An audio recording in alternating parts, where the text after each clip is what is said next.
Good morning, good morning.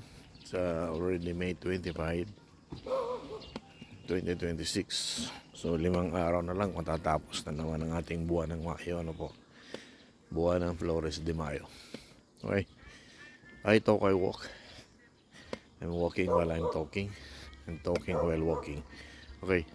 Magandang topic siguro ngayong umaga ay yung tungkol sa napipintong sarsuela na naman sa Senado. Kasi without Senator Bato de la Rosa, parang ang bilang ngayon ay nagiging 12, 11. So meaning, isang boto lang na mapunta sa minority, magiging majority ang minority. Ang majority naman ay nila Peter Cayetano ngayon ay magiging minority ulit. Diba?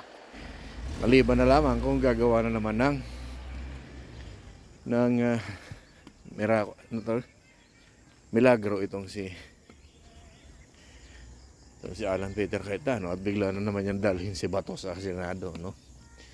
Pero sa tingin natin, sa sitwasyon ngayon ni Bato na parang positive na siya, no, sa mata ng DOJ at ng sandatahang lakas ng bansa, ay positive na si paring Tobats. So tingin natin automatic yon na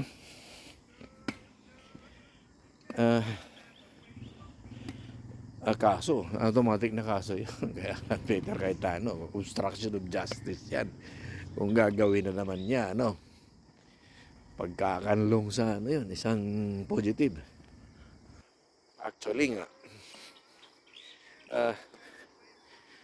parang naniniligado itong si Alan Peter at saka itong si tawagin nila ay ex-convict na si Robin Padilla sa kadahilan ng una, inamin ni Alan Peter na sa kanyang kotse sumakay si Bato papunta sa Senado.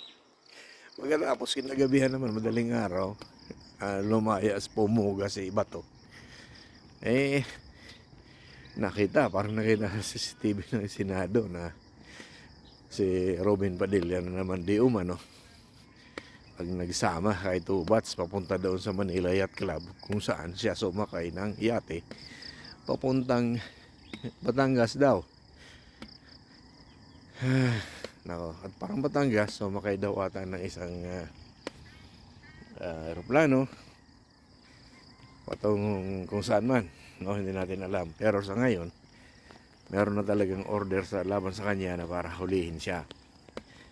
No, all out. Nagbuo ang PNP ng mga tracker teams, tracker units. Ayan. Pero waste of time at saka effort lang daw ito at saka physical effort. Ang sinasabi naman ni dating PNP chief na ngayon ay Senator Lacson, no? Dapat daw sa point of view niya na dati rin naman siyang naging nagtaguan panahon ni Gloria Arroyo, no? Ay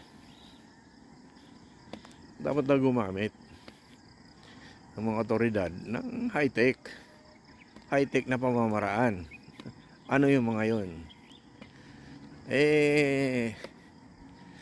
Ang suggestion niya ay parang i-track nila ang mga telepono, cellphones ng mga lahat ng mga kaibigan, kakilala ni Bato para matuntun kung nasaan siya, no? O pwede nga naman yan kasi nakapanood natin sa mga pelikula, sa mga TV series, may mga ganyan sa ngayon, no? Na ang tawag mo pag umabot ng mga 5 minutes ganyan,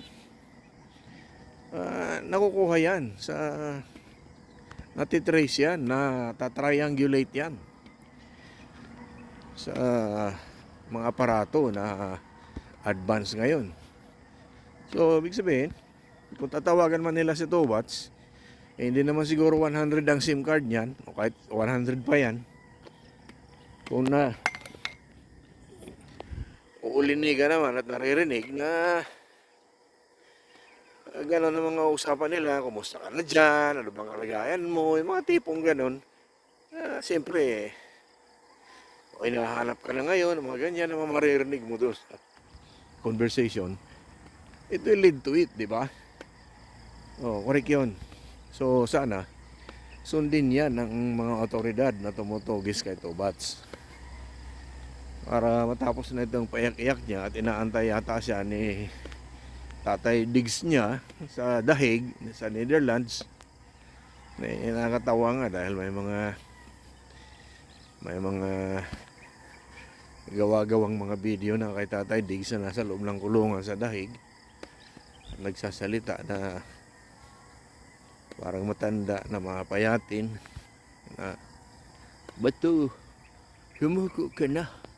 Inaantay na kita dito." Ay, oo, yung mga tipong ganun ba? Galing nila yan, oh, gumawa ng mga ganyan na mga kalokohan. So, okay, balik tayo doon sa Sarsuela na naman sa Senado. Ayan ang pinakaabangan itong buong linggo na ito. Simula sa araw na ito, Lunes, Mayo 25, magpahanggang Huwebes. Dahil wala namang pasok ang Senado pag Friday. At ayun na nga. Kasi yung dating nag-abstain na dalawa, si Mig Subiri at saka itong si The Good One, JB Hercito, nag-abstain sila noon eh. Pero ngayon, talagang nag-declare na sila ng solidong suporta sa kampo nga ng minorya nila Ping Lacson, Tito Soto, Tito Sen.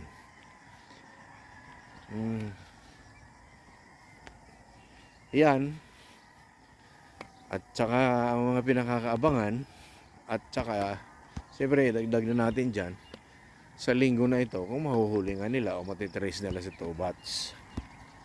Saka ngayon, ang kanila ay naglabas din ng DOJ ng statement na kapag meron daw mga darating pa na mga arrest warrant mula sa ICC ay agad-agad na ipa-implement na para hindi na, kumbaga, nakapag-preparar pa kung sino man yung may arrest warrant, no? Huwag nang pakinggan yung mga, ako naman, kung ako naman sa mga otoridad na ito, no? Huwag nang pakinggan yung mga alingas-ngas ng mga, siyempre, mga defenders yan eh.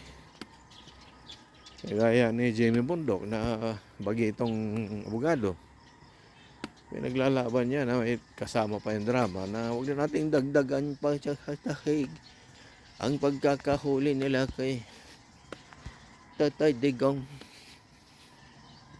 Samantala, si Antonio Carpio na veterano, matanda na, dyan na tumanda yan, na dating justice yan, no? Sinasabi sa universal yan. Kapag Dahig ang Dahig, ICC ang nag-issue ng arrest warrant. So yun, ayawan ko lang kung saan tayo makikinig. Sa veteranong doktor ba, o bagitong doktor ba, o bugadong bagito, o bugadong eksperyensyado. Yun muna sa umagang ito ang ating I talk and I walk. Alright, saying goodbye. Thank you very much.